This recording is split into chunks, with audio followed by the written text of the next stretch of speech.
Hello guys, in this video I'm going to be doing a quick comparison between the LiqTech 360 TR4 II from Enermax, the infamous Noctua US14, and the Artic Freezer 33TR.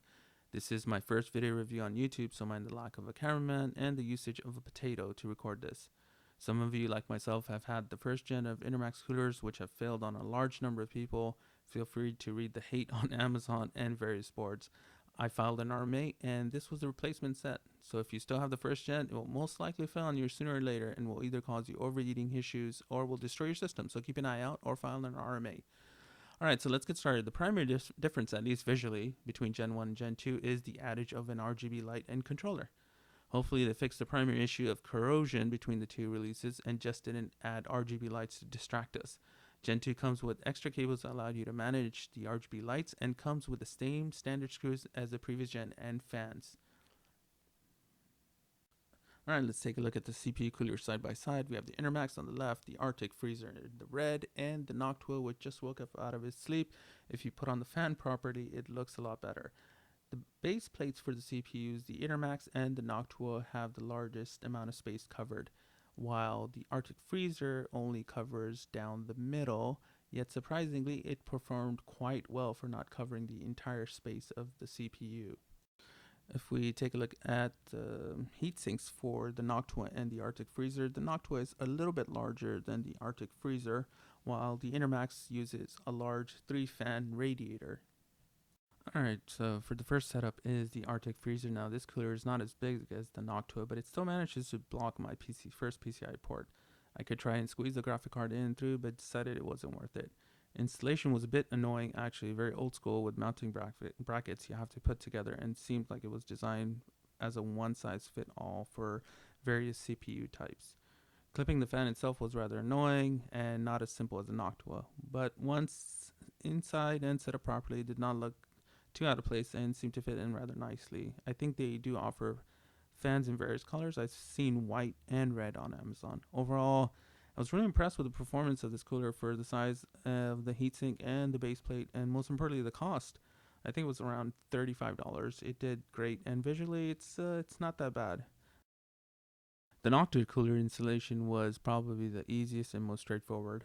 They did a great job not using any type of mounting brackets. The fan clips in pretty quick. You'll see later on in the video I managed to do it with one hand, unlike the Artic Freezer, which was a pain to set up and install.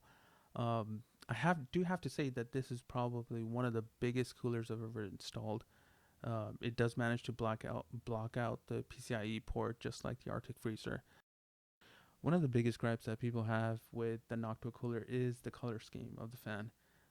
It's not a common color scheme that could easily mesh into any system. It sticks out like a sore thumb. But I do have to say that the performance and the amount of sound from the fan itself is super quiet compared to the Enermax. The Enermax sounds like a jet engine. So it is a trade-off.